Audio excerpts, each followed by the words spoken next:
I wrote a personal letter to Gandhi that Mahatma Gandhi, you are recognized all over the world as a very pious man, and you are supposed to be very devotee of Bhagavad-gītā. Now you have got your independence, you fought for independence, now you have got independence, so I request you to take the teachings of Bhagavad-gītā to preach all over the world. That was my request, because I was thinking of preaching this Bhagavad-gītā. So I thought that Gandhi's position is better if he takes up this job, preaching of Bhagavad-gītā. Many people will give attention. Just Achariti Shrestha. He is a recognized good man, so people will follow. But he did not do so.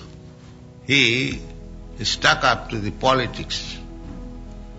And unless he was killed by another opponent party, he did not give it up. Similarly, I have seen other politicians also, Jawaharlal Nehru, Pant, they would not give up. Pant was so weak, I have seen. He could not stand even. He was doing like this, always. Still he would not give up. Similarly, Jawaharlal Nehru, he was paralyzed. Unless he was dead, he could not give up. This is not Vedic civilization. Vedic civilization is that at a certain age you must retire. Never mind. The age is divided into 4 parts. Brahmachari, Grihastha, Vanaprastha and Sannyas. Brahman, Kshatri, Vaishya, Shudra. So Vedic civilization means varṇāśrama-dharma. Accepting the institution of 4 varnas and 4 ashram. Social and spiritual order. For social order, there must be Brahman, Kshatri, Vaishya, Shudra, and for spiritual order, there must be Brahmachari, Grihastha, Vanaprastha and Sannyas. This is the system. So, unless you accept this institution of varṇāśrama-dharma, you are not considered as civilized man. Arya, Aryan. Aryan means who are making progress under the institution of varṇāśrama-dharma. That progress means to approach the Supreme Personality of God. That is the goal. But people do not know that. Not only now, formally also. Nati vidu sartha gatin hi Vishnu. They do not know what is their ultimate goal of self-interest. Why Maharaj Yudhishthira is retiring from the... So that is not, to become king is not the ultimate goal of life. No. He has got another ultimate goal of life. He remained as a king as a matter of duty. Just like you work in some office or as a professional man, you work as a lawyer, you work as an engineer, you work as a medical man, and that you can do because you have to do something to live, livelihood. It doesn't matter. But to become an engineer or to become a scientist or become a medical man or a lawyer, that is not my ultimate goal of life. That is needed to maintain the body and soul together. But that is not ultimate goal of life. Ultimate goal of life is to realize God. That is ultimate goal. For that purpose, You may be what you are, but you must retire. At the present moment, people retire by force or by somewhere, but they do not know what is the ultimate goal of life. There are many retired men's house in your country, but they do not know what is the ultimate goal of life. Ultimate goal of life is to understand the Supreme Personality of God. Because in your busy life, you have got very little time. Therefore, after Grihastha life, 50 years, up to, not that, more than that, Panchasodham Panam Bhajan, then you must retire. It doesn't matter whether you have finished your duty or not. It doesn't matter. You must retire. And then, after being trained for some time, being retired from the family life, living secluded life, not exactly secluded, but detached from family life. Let the elderly sons, daughters, they can take care of the family, and the husband, wife, they travel to different places of pilgrimage. Again, they come for some time, but without any attachment, as guest in the house of his son. In this way, when he is trained up, then he says to the wife, now you live with your son, they will take care of you, I am taking sannyas. So everyone has to take sannyas. It is not that a particular man, simply Chaitanya Mahaprabhu has to take sannyas. No. That is obligation. You must.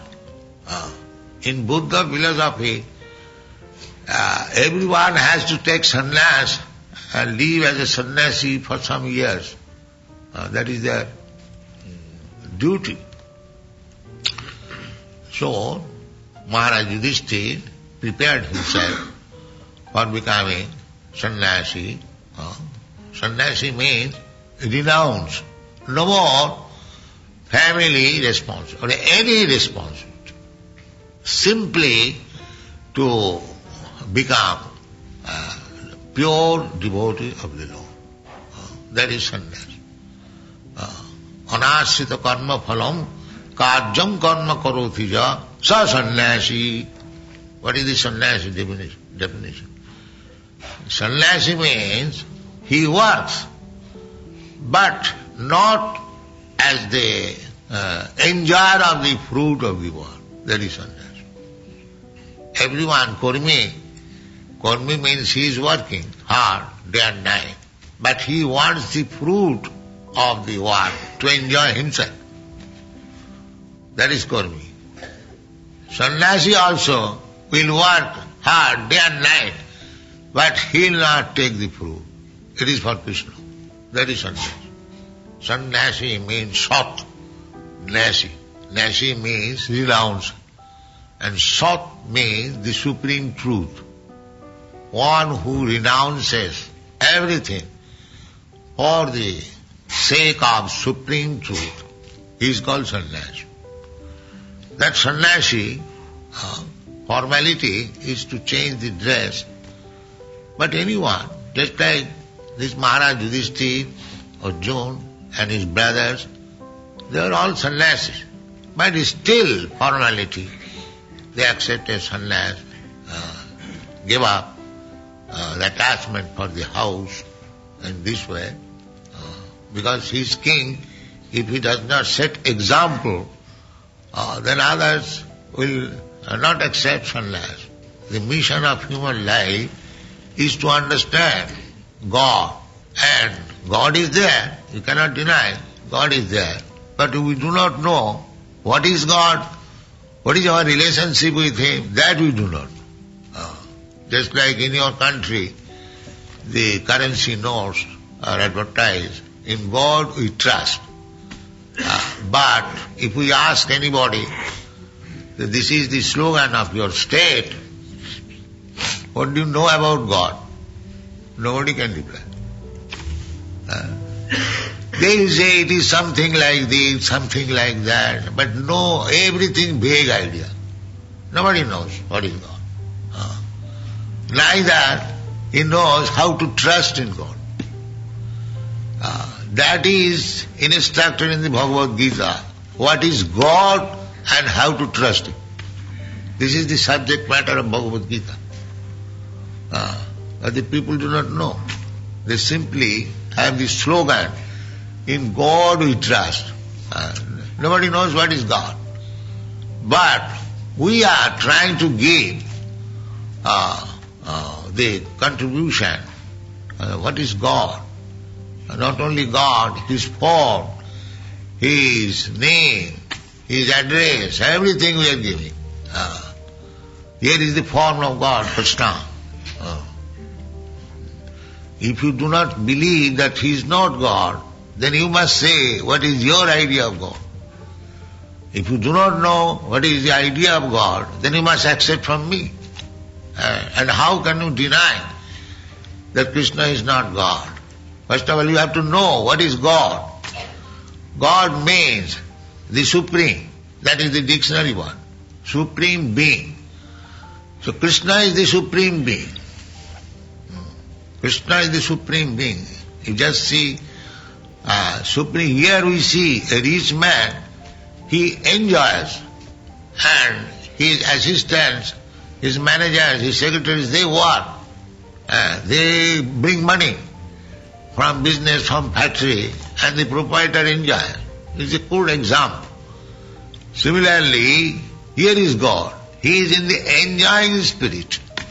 He is not going to the office to manage his factory. No, he doesn't go. He simply enjoys. That is the injunction of the Veda. Natasya karyam karanancha, the definition of God. What is God?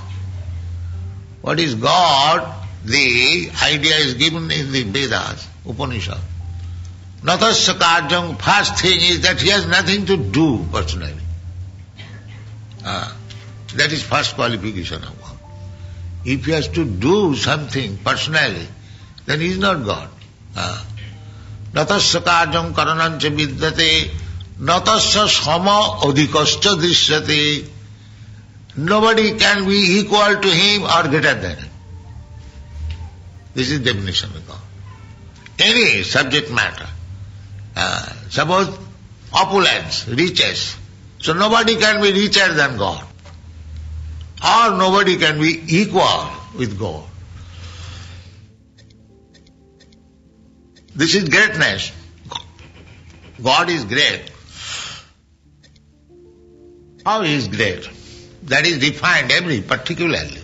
He is great because nobody equally reach with Him. Nobody is richer than Him. That is God. Everybody is poorer than Him.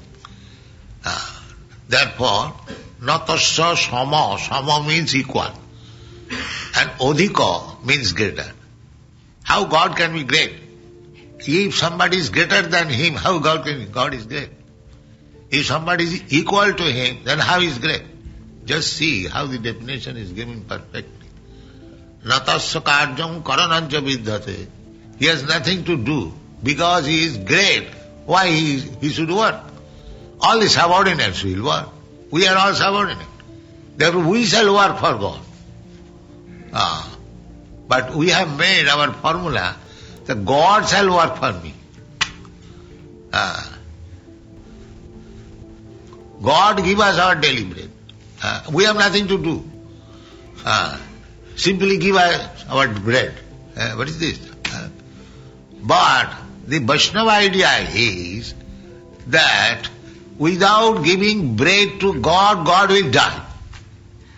Jasodama is thinking, if I do not give Krishna to eat something nice, Krishna will become lean and thin. That is love of Godhead. How to serve Krishna, how to serve God. Srimanmukhi. That is real religion. When we are not to take service from God, but we are ready to give service to God. That is real religion. Savai pumsang paro dharma jato bhaktir adhokhaje. Adhokhaje. God is beyond our senses. Therefore he is adhokhaje. So that type of religion which teaches the followers how to serve God, how to love God, that is perfect religion. It doesn't matter whether it is Christian religion or Hindu religion, no. If the followers are trained up how to love God, how to serve God, that is perfect. That is being taught here. In this Krishna consciousness movement, there is no such teaching to ask from God. No. To give everything to God. That is Krishna consciousness. That is required. So, Yudhishthira Maharaj is a devotee. Therefore, although he was the powerful emperor, still he is now sacrificing his life for the service of the Lord. This is human civilization. At least at a certain point of your life, you must sacrifice. If you haven't got anything, money, then you can sacrifice your life. Pranai rathai dhya vacha etavat janma safallam dehinam ihodeshu. This human form of life can be perfected. How? How it can be perfected? Pranai rathai dhya vacha. Prana means life. Artha means riches. Pranai artha dhya. Dhya means intelligence. And bacha means words. So we have got four things. We have got our life, and everybody has got some riches, either 1 pound or 1 million pound. Everybody has got something. This is called artha, prana, artha, and everyone has got intelligence. And everyone has got the power to speak. So we have to engage all these four things. Either 4 or 3 or 2, at least 1, we must engage. Prani rathidhya sreya charanam sada. This is the principle of religion or perfection of life. Itavat janma, then our life will be. There are many other slokas in Bhagavatam. Atah pungvi dija srestha varṇāśrama-vibhāgasa Shanusthitasa dharmasya samsiddhi haritoshanam. This varṇāśrama-dharma we have already explained. So, any civilized man must be within this category of varṇāśrama-dharma. Otherwise, he is animal. Unless you accept some institution of making progress in spiritual life, you are animal. That is the difference between animal and man. Man has got some institution, some social structure, religious structure, political structure. Otherwise, what is the difference between animal? The animal, they haven't got any president or senate house or parliament or church. That is the difference. So, this varṇāśrama-dharma means one has to accept these principles of varṇāśrama-dharma and act accordingly.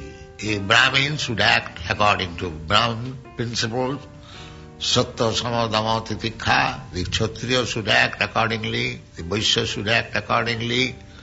The same example as we have given many times, that I have got my head department, arms department, belly department and leg department. To keep the body fit, everyone should act very nicely. Brain should work nicely, arm must be strong, belly must be fit to digest foodstuff, a leg must work. Similarly, these things, the varṇāśrama-dharma is necessary. It is not a convention. It is not a convention that the Hindus or the Indians, there are only Brahmins. No. Here are also Brahmins. Because it is the creation of God. God's creation must be there. So now, this Krishna consciousness movement is speaking of who are the Brahmins. They mixed up, they are mixed up. So long there was no picking up of the Brahmins. Now, by this movement, Krishna consciousness movement, we are picking up the Brahmins because there is need of Brahmins. Because brain is not there. Their brain, Brahmin means the brain. They must have knowledge. That is Brahmin. Brahmin in India, the Brahmins are called Pandit, although nowadays his full number one. So but it is the title of the Brahmin to become Pandit. Pandit. He must know everything. Sattva Jnanam Vijnanam Astikam Brahma Karma Svabhava. He must be a very wise man. Jnanam Vijnanam, practical application, Vijnanam. Jnanam Vijnanam Astikam, and not Nasti, not atheist. Jnanam Vijnanam means one must know what is God. That is Jnana. And Brahma Janati iti Brahmana. Brahmana means one has already known God. Or Brahma Vasti. Brahma iti Paramatma iti. Bhagavan iti Sabha. That is Brahman. Therefore people should go to Brahman. Tad vijnanartham sagurumeva vigachet. Without becoming a Brahmana, one cannot become Guru. Because if he does not know Brahma, Paramatma, Bhagavan, what kind of Brahman he is and what kind of Guru he is. Therefore, one must know the ultimate truth. Bhagavan, Brahmeti, Paramatmeti, Bhagavan. Not silent simply by understanding Brahma or Paramatma. But he must know what is Bhagavan. Krishnastu Bhagavan Sam. Bhagavan is Krishna. That is the verdict of the Vedas. Krishnastu Bhagavan Sam. So, a Brahmana, even the good qualification, but if he does not know Krishna, then he cannot become Guru. That is the injunction. Short karma nipuna vipra. Vipra means Brahman. Nipuna means very expert. What? A short karma. Brahmana's business is 6. Pathan, jajana, dana, pratigra. A Brahman must be learned. And he must make others learned. That I am learned man, I don't care for others. No. He must teach others to become Brahman. Pathan. Jajana. He must worship God and he must teach others also how to worship God. Jajana. Dana pratigraha. Brahmana's business is not to do any trade or professional. He takes charity. Pratigraha. But dana. Therefore in India it is said, if a Brahman gets 1 lakh of rupees, still he is a beggar. Why? Because he does not keep it. If he gets 1 lakh of rupees now, next moment he will spend it for Krishna. Dana pratigraha.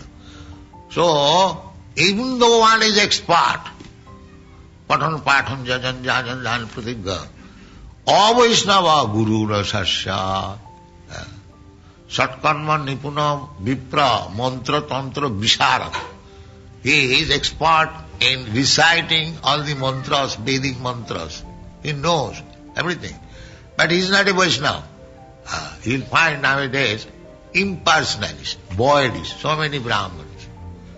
They have no idea what is God, who is God. That is called Avaishnava. Vaishnava knows what is Vishnu, what is God. But Avaishnava, non-Vaishnava, they do not know. So this is the formula, that even one Brahman is expert in all knowledge, but he does not know who is God. Guru nasasya, he cannot become Guru. This is the stricture. Sad Vaishnava sapacho Guru, but a sapacha means dog eaters. They are considered to be the lowest of the mankind, dog eaters. There are different types of eaters, cow eaters, goat eaters, and camel eaters, this eaters, that eaters. There are so many. Out of that eaters, one who eats the dog, he is considered the lowest. So, even a person coming from the family of dog eaters, if he knows who is God, he can be Guru. This is the intention of the Shastra. One who knows God, he cannot remain dog eaters. But sometimes he comes from there. But Shastra says, yes, when he has learned the science of God, then he can be accepted as Guru. That is the confirmation of Chaitanya Mahaprabhu. Kiva vipra kiva sudra nasikane noy, jai Krishna tattva vetta sei Guru hoy. Who can become Guru? Anyone who knows the science of Krishna, he can become Guru. That is the intention. It doesn't matter. Kiva vipra kiva sudra nasikane. He may be a Brahman, he may be a Sudra, he may be a sannyasi, he may be a grihastha. It doesn't matter. He may be European, he may be American, he may be Indian. It doesn't matter. If he knows the science, Jai Krishna Tattva Vitta, say Guru. So it is not limited under certain country, certain atmosphere, or certain population. Krishna consciousness is open for everyone. So, therefore, our request is that these Europeans and Americans who have taken to Krishna consciousness just become perfect in the understanding of the science and become Guru and deliver the whole world. Thank you very much.